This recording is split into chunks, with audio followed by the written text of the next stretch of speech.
अगर कोई कहता है कि वो गुरु को जान गया, सबसे बड़ी तो या वजह तो वही। वो अज्ञानी है या गुरु गुरु नहीं है। गुरु को कोई नहीं जान सकता, गुरु को कोई नहीं पहचान सकता, ये इम्पॉसिबल है।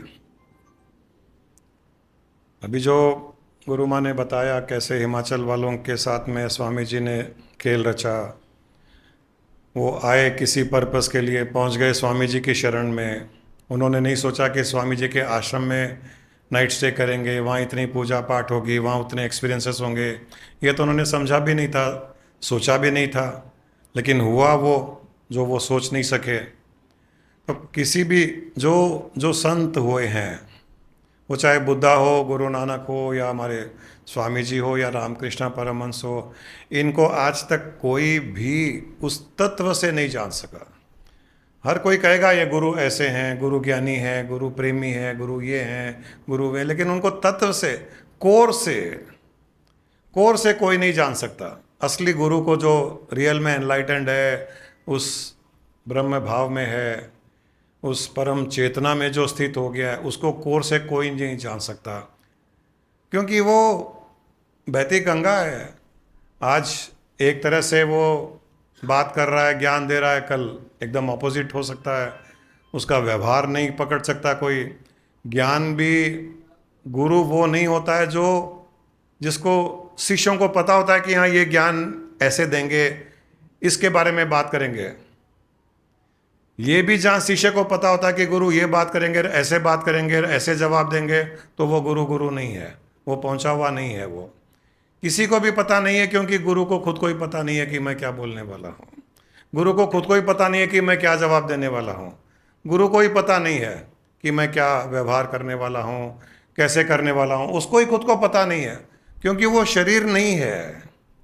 हम अगर गुरु को देखते हैं कि ये शरीर है, ये शरीरधारी है, ये गुरु है, ऐसे हैं वैसे हैं, तो वो गलत है वो। क्योंकि वो जो है वो दिखाई नहीं देते हैं, और जो दिखाई देते हैं वो है नहीं वो। लेकिन हमारा काम इतना ही है कि हम पूर्ण रूप से, भावना से हम किसी भी गुरु को समर्पित हो जाएं। और समर्पित होने से जो गुरु कृपा बहती है, किस प्रकार बहती है, कैसे बहती है, कब बहती है, किसी को पता नहीं है।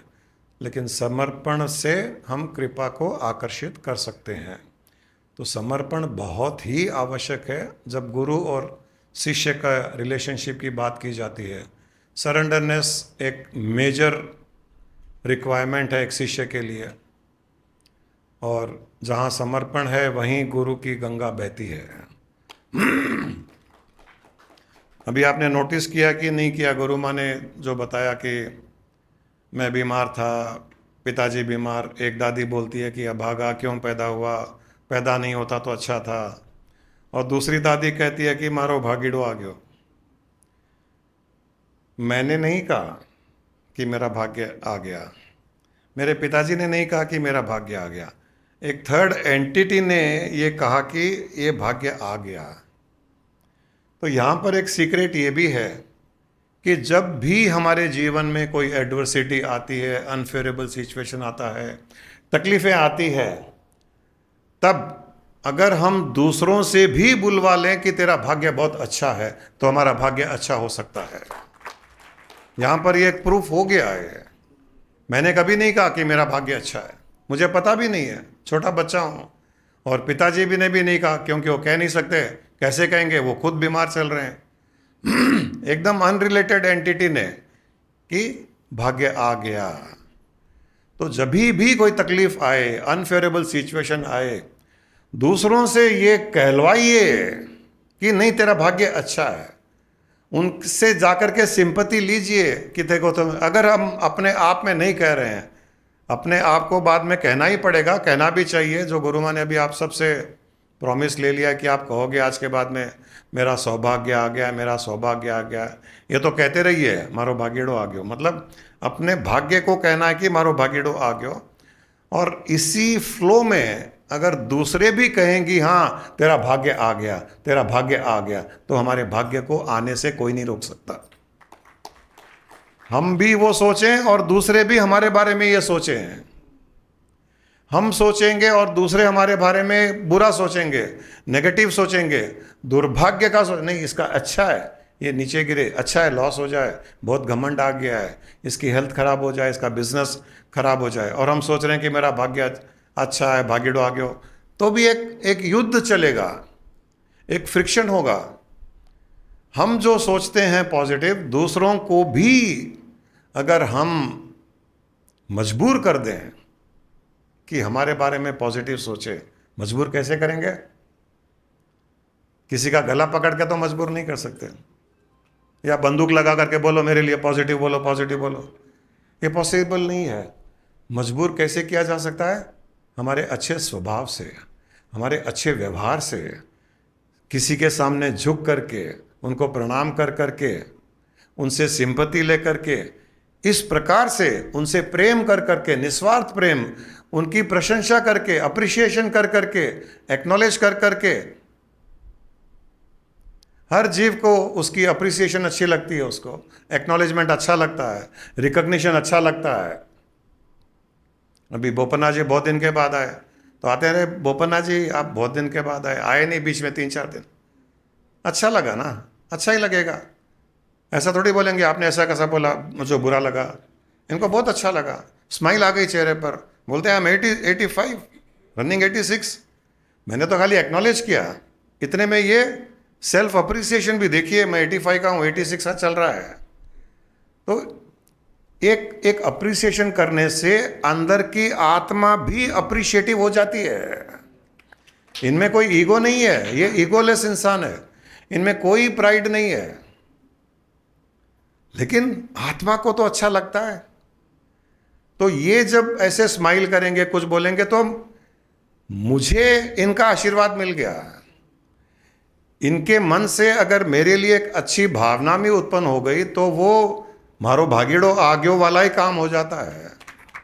कोई शब्द की आवश्यकता नहीं है कि कोई कहे मारो भागीड़ो आ गयो, मेरा भाग्य आ गया। ये शब्द है, ये फील में आना चाहिए, खुद की भी फील में और लोगों की फील भी हमारे लिए। तब हमारे भाग्य को बनाने में कोई नहीं रोक सकता, संसार की कोई शक्ति नहीं है जो हमारे अच्छे भाग्य को बना सके, बनाने में रोक सके।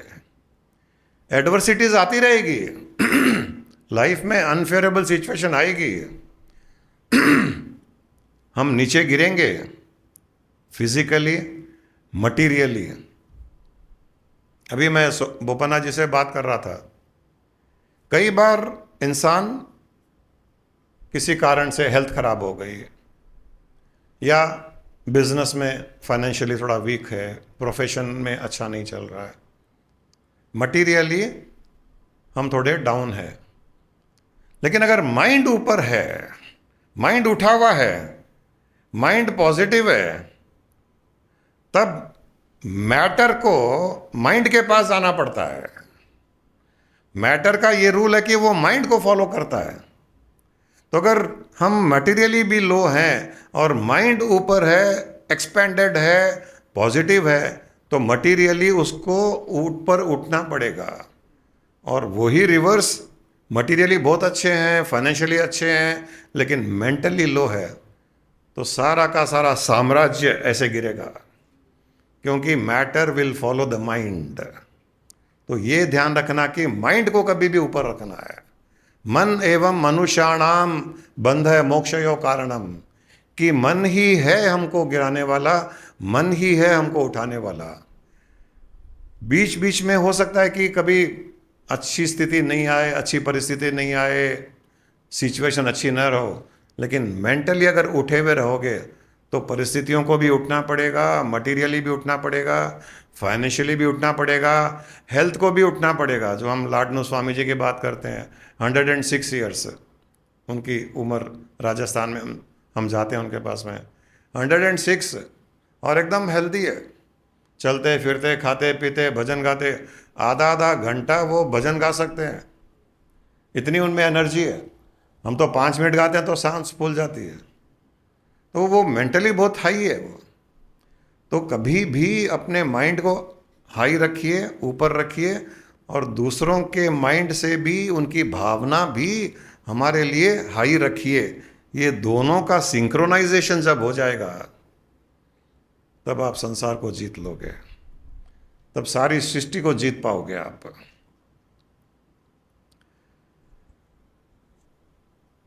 अभी कल जगन्नाथ यात्रा भी थी,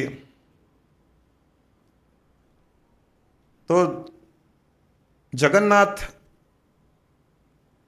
के नाम में ही कुछ ऐसे सीक्रेट्स हैं।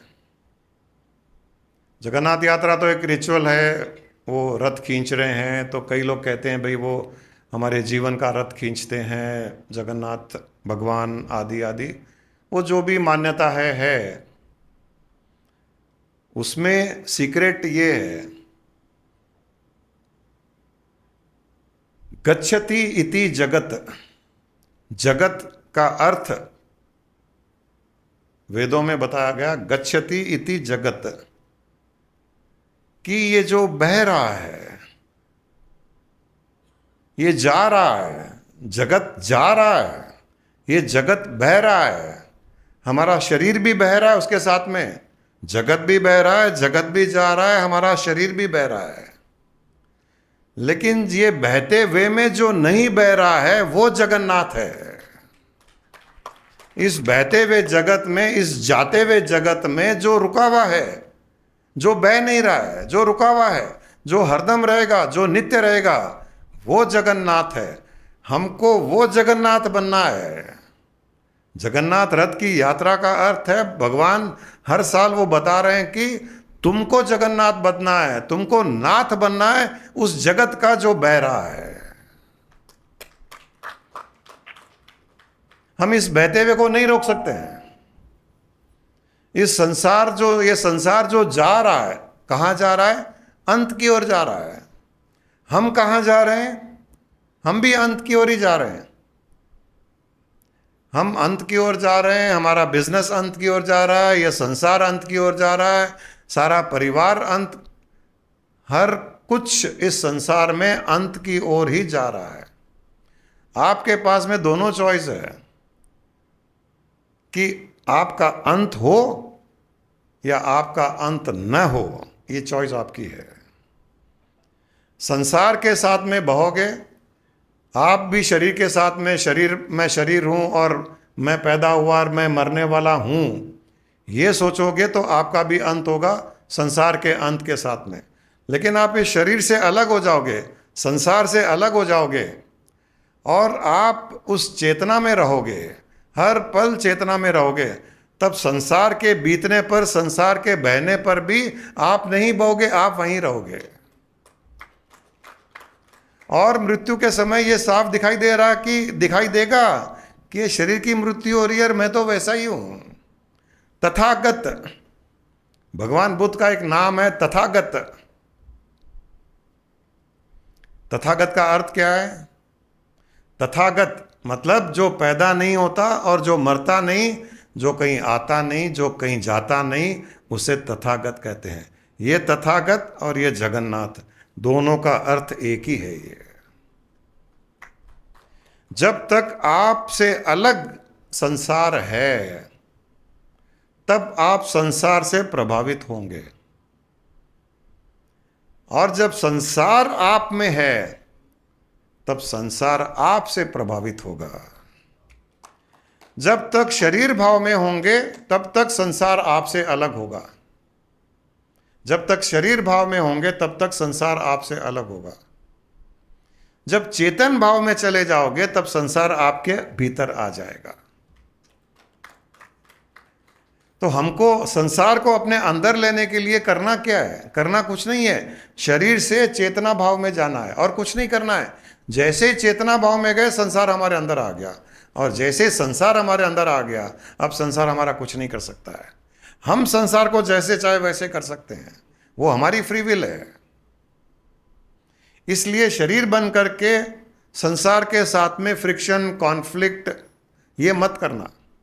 चेतन भाव में रह करके संसार को अपने अंदर कर लेना, फिर जहां चाहे संसार को छू सकते हो, जो चाहे संसार से ले सकते हो, वो शक्ति हमारे में आ जाती है, क्योंकि चेतना में तो वो शक्ति है। संसार को अपने बाहर देखोगे तो संसार हमें भी बाहर धक्का दे देगा, और संसार को अपने अंदर देखोगे तो फिर संसार हमारी हर बात को मानेगा, हर भाव को जानेगा, हर इच्छा की पूर्ति करेगा, क्योंकि वो संसार का कर्तव्य हो जाएगा हमारी इच्छा पूर्ति करने के लिए। अभी हमारे शरीर में हमारे ऑर्गन्स हैं, नाड़ियां हैं, हड्डियां हैं, तो हम अगर हाथ उठाना चाहे तो हम हाथ उठा पा रहे हैं।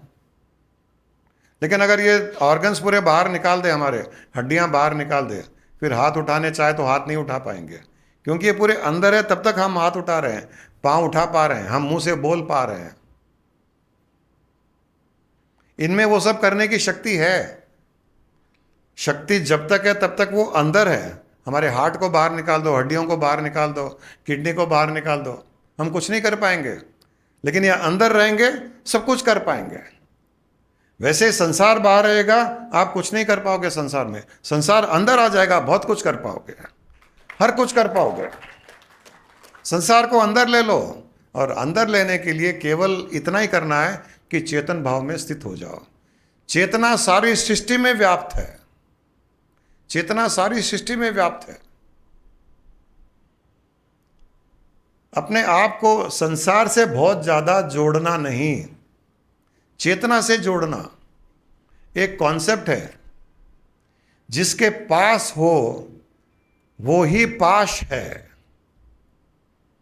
जिसके पास हो वो ही पाश है। पाश मतलब बांधने वाला, पाश मतलब जो बांधता है। जिसके पास हो वो ही पाश है।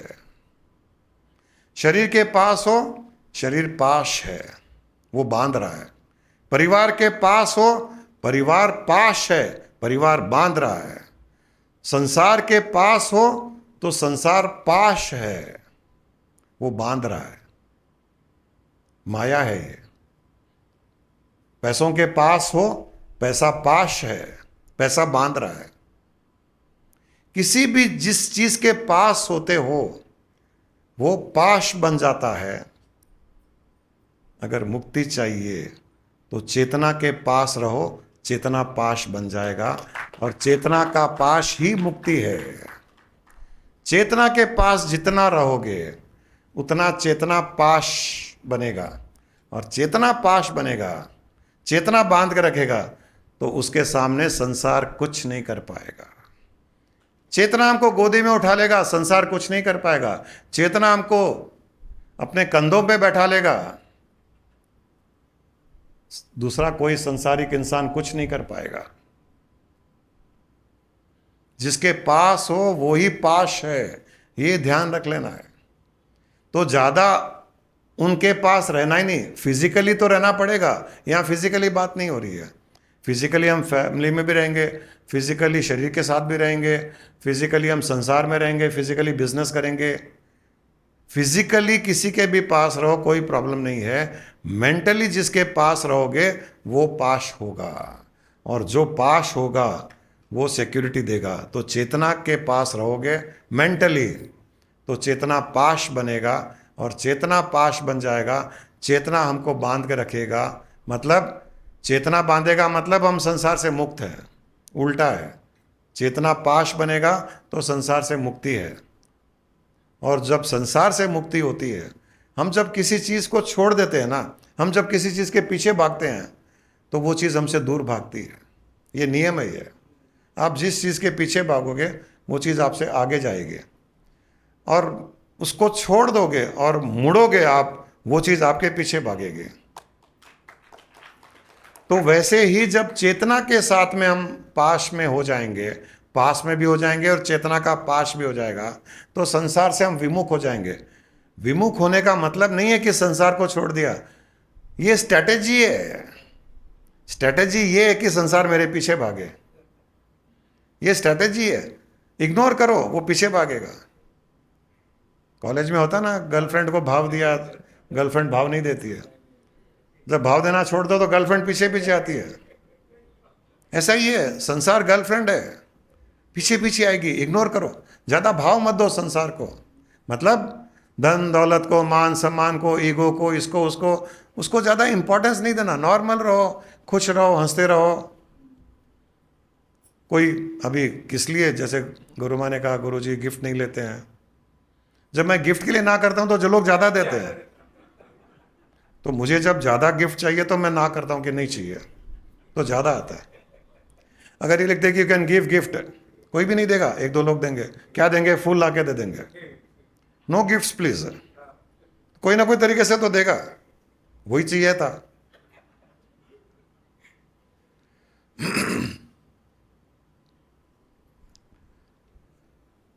जगन्नाथ में एक और है, जग न नाथ, जो जग को नेगेट कर देता है वो जग का नाथ है। वो जग न नाथ, मुझे जग से कुछ नहीं चाहिए, मुझे जग से कुछ नहीं चाहिए।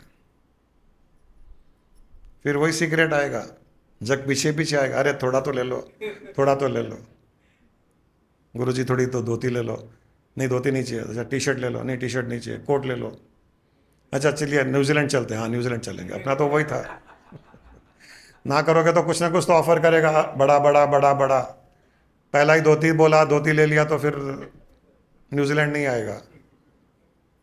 ये जग का नियम है, जग न नाथ, जो जग को बोलता है कि नो, वो जग का नाथ हो जाता है। और नाथ के चरणों में तो हर कोई चढ़ाता ही है, 56 भोग भी चढ़ाता है और सब कुछ गिफ्ट चढ़ाता है, हर कुछ चढ़ाता जाता है, नाथ के चरणों में सब कुछ चढ़ाया जाता है।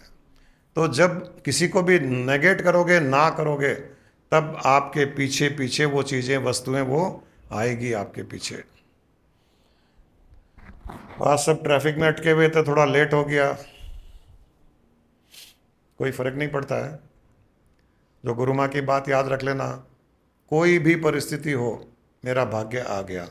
बुरी से बुरी परिस्थिति में भी जो इंसान कहेगा कि मेरा भाग्य आ गया, जितने भी सक्सेसफुल लोग हैं, इलॉन मस्क है, एक टाइम में इलॉन मस्क ऐसी हालत में था कि उसके पास में खाने पीने के लिए पैसे नहीं थे, बट उसके अंदर था कुछ कि मेरा भाग्य है, इसमें मेरा भाग्य है, मेरा सौभाग्य है, मेरा गुड लक है, वो था, तो गुड लक क्रिएट हुआ। अंबानी के कौन सा नहीं था, धीरू भाई अंबानी के टाइम में भी ऐसा ही था, बहुत सी ऐसी एडवर्सिटीज आई, उसने छोड़ा नहीं, उसको पता था कि भाग्य तो है, I just have to reach my good luck. Good luck है कहीं ना कहीं, आपको वो गुड लक तक, भाग्य तक, सौभाग्य तक पहुंचना है, इतना ही करना है आपको। क्रिएट नहीं करना है, सौभाग्य को क्रिएट नहीं करना है, गुड लक को क्रिएट नहीं करना है, डेस्टिनी को क्रिएट नहीं करना है, ऑलरेडी क्रिएटेड है वो। यूनिवर्स में गुड लक बैड लक सब क्रिएटेड है, आप जिसको सर्च करोगे वो आ जाएगा। अब मेंटली सर्च करोगे कि बैड लक, तो बैड लक आ जाएगा, अरे कितना बैड लक पैदा हुए, बैड लक और आ जाएगा। यूनिवर्स को लगता है कि ये सर्च कर रहे हैं bad luck bad luck bad luck, तो बैड लक आता रहेगा। अब वो डिलीट करके गुड लक सर्च करो तो गुड लक आने लग जाएगा। यूनिवर्स को तो देना है, उसको देना है, नेगेटिव हो पॉजिटिव हो, अच्छा हो बुरा हो, फेवरेबल अनफेवरेबल, उसको कुछ ना कुछ देना है, और उसको वो देना है जो लेने वाला चाह रहा है। If you want good luck it will give good luck, if you want success it will give success, if you want failure it will give failure. Simple logic है यूनिवर्स का। और आपको एनलाइटन होना है तो एनलाइटन दे देगा, आपको मोक्ष चाहिए मोक्ष दे देगा, मुक्ति चाहिए मुक्ति दे देगा, कर्मों के बंधन चाहिए कर्मों के बंधन दे देगा। सोचते रहो मैं कर से कर्म लाया, प्रारब्ध कर्मों में ये है, मैंने ये गलत कर्म किया, वो गलत कर्म किया, तो कर्मों को लो, फंसाते रहो। कर्मों के पास रहोगे तो कर्म पाश हो जाएगा, मुक्ति के पास रहोगे तो मुक्ति पाश हो जाएगी। एनलाइटन के पास रहोगे, मैं एनलाइटनड हूँ, मैं मुक्त हूँ, मैं मोक्ष हूँ, तो वो आपके पास हो जाएगा। आपको it's just a thought away, Swami ji बोलते थे everything is a thought away. बहुत बड़ा कॉन्सेप्ट है ये, it is just a thought away. You have to create that thought to bring that closer to you. Everything is a thought away.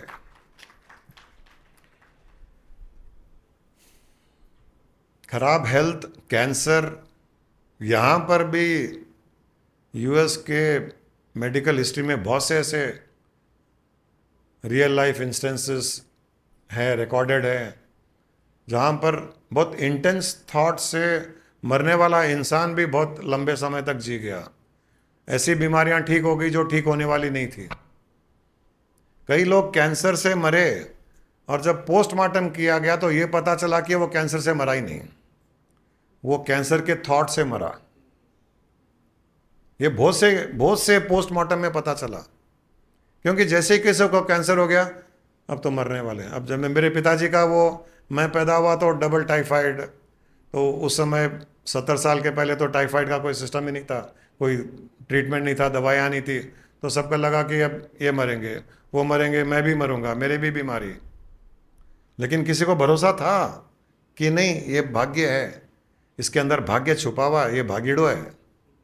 तो उसका conviction, उसका संकल्प उसे भी बाहर निकाल करके एक लंबी उम्र, एक स्वस्थ उम्र, प्रॉस्पेरिटी, हर चीज उनके जीवन में लाके रख दिया। किसने लाके रखा? संकल्प ने। कोई इंसान नहीं लाया, हमने कोई इतने अच्छे कर्म भी नहीं किए। संकल्प कर्मों के परे की चीज है। आप चाहे ज्यादा अच्छे कर्म करो मत करो, संकल्प अगर बहुत अच्छा होगा, मन में संकल्प, मन में भावना कि ये मिलेगा ही मिलेगा, ये प्राप्त होगा ही होगा, उसको कोई नहीं रोक सकता प्राप्त होने से। संकल्प बहुत जरूरी है। दृढ़ संकल्प जिसको कहते हैं, स्ट्रॉन्ग कन्विक्शन, इंटेंस कन्विक्शन, उसी को वन थॉट अवे का मतलब है, वो कन्विक्शन वाला thought. Yes, I am going to rise back, I will be healthy, I live long, success मेरे कदमों पे है। मैं पढ़ाई में अच्छा नहीं था, जो कई बार शेयर किए गए, बहुत बेकार स्टूडेंट था, लेकिन माइंड में कभी भी इंफीरियरिटी कॉम्प्लेक्स नहीं थी। जो बहुत अच्छा पढ़ते थे हमारे स्कूल में, कॉलेज में, उनसे ज्यादा सुपीरियरिटी कॉम्प्लेक्स हमारे में थी। हमारे सामने टॉपर्स को भी इंफीरियरिटी कॉम्प्लेक्स होती थी, क्योंकि हमारे अंदर एक कॉन्फिडेंस था, एक संकल्प कहिए उसको, कॉन्फिडेंस कहिए कि कुछ करेंगे, बड़ा करेंगे, कुछ करेंगे। मेरे पिताजी भी बाद में बोलते थे, he is good for nothing, मेरे लिए। मैं केयर नहीं करता था, वो गुड फॉर नथिंग को कभी अंदर नहीं जाने दिया। I know I am good for everything, खत्म हो गया। I am good for everything, then I became good for everything. Business हो, हेल्थ हो, स्पिरिचुअलिटी हो, कुछ भी हो, I was good in everything. दिखाने के हिसाब से नहीं, भीतर एक भाव और व्यवहार, स्वभाव उतना ही एकदम डाउन टू अर्थ। किसी के भी साथ में रहो, एकदम अच्छा व्यवहार, नो ईगो, ईगोलेस, बट अंदर से कन्विक्शन बहुत था। जैसे शेयर किया गया पहले भी, मामा जी बोलते थे 3-4 जन्म लगेंगे एनलाइटन होने के लिए, और मेरे दिमाग में घूमने लग गया कि एनलाइटन इसी जन्म में चाहिए। मामा जी ले लो 3-4 जन्म, मैं तो नहीं लूंगा। जिसको अब उन्होंने सोच लिया तो वो लेंगे 3-4 जन्म, मैंने सोच लिया कि मुझे इसी जन्म में चाहिए, तो स्वामी जी को आना पड़ा, मिलना पड़ा। स्वामी जी हैदराबाद आए श्रीसलम से, हमको मिलने के लिए नहीं, लेकिन ऐसा कोइंसिडेंस बना कि वो हैदराबाद आए, हम उनसे जाकर हैदराबाद में, हम श्रीसलम नहीं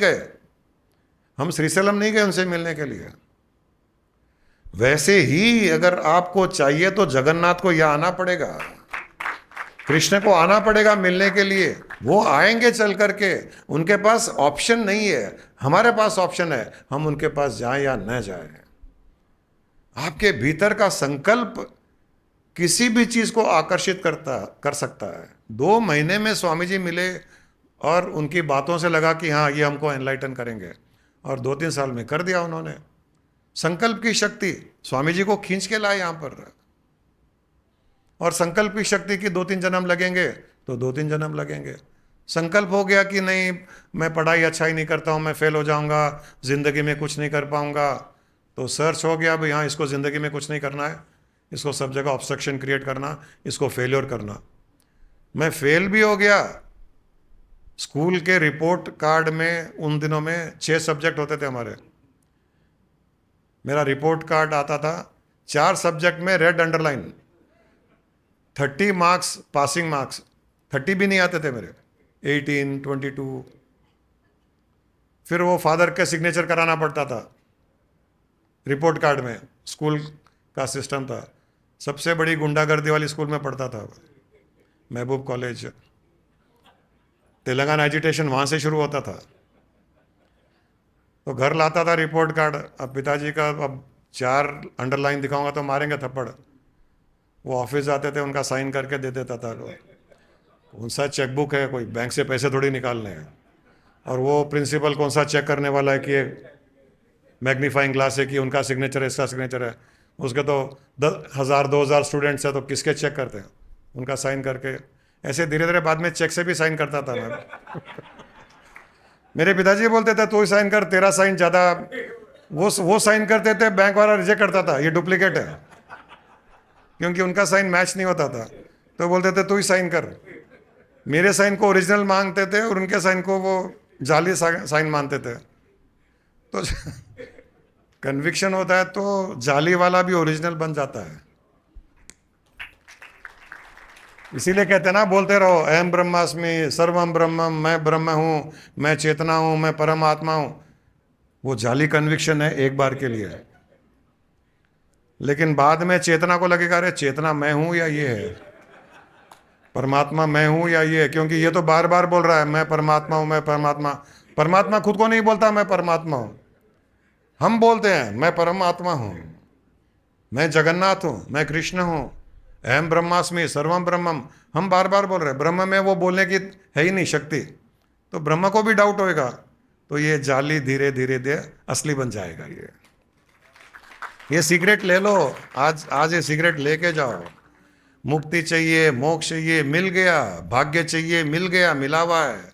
सब कुछ मिला हुआ है, आपको केवल उसको टैप करना है। जो है उसको टैप करना है और कुछ नहीं करना है। हेल्थ खराब है तो हेल्थ अच्छी, कहीं पर भी कोई नेगेटिव थॉट नहीं। अगर नेगेटिव सिचुएशन आई है तो वो जाने के लिए आई है। जैसे गुरु माँ ने बताया, हिमाचल वाले श्रीशैलम सुन्नी पेंटा स्वामी जी के आश्रम जाने के लिए हमारे पास आए। अगर हम सोचे कि अरे हमारे पास आए, बेवकूफ़ है हम। हमारे पास नहीं आए, स्वामी जी बुलाए, हमको थोड़ा सा सुख दे दिया, हाँ भाई तुम्हारे पास भी आए, तुम्हारे पास बैठे, तुम्हारी बातें सुन ली। एक्चुअली तो मेरे पास आ रहे हैं वो।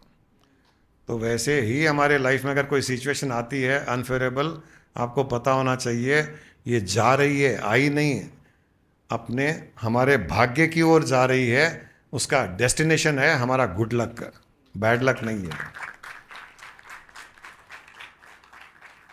I am neither the body nor the senses. I am not the mind nor the wisdom. Pure consciousness I am. I am the formless Chidananda Rupo. Shivoham, Shivoham, Chidananda Rupo. Shivoham, Shivoham. I am not in bondage nor seeking liberation. I am not in tension nor in the stress. Pure consciousness I am. I am the formless Chidananda Rupo. Shivoham, Shivoham. Chidananda Rupo. Shivoham, Shivoham. I am the creator, I am the creation. My creation is for my recreation. Pure consciousness I am. I am the formless Chidananda Rupo. Shivoham, Shivoham.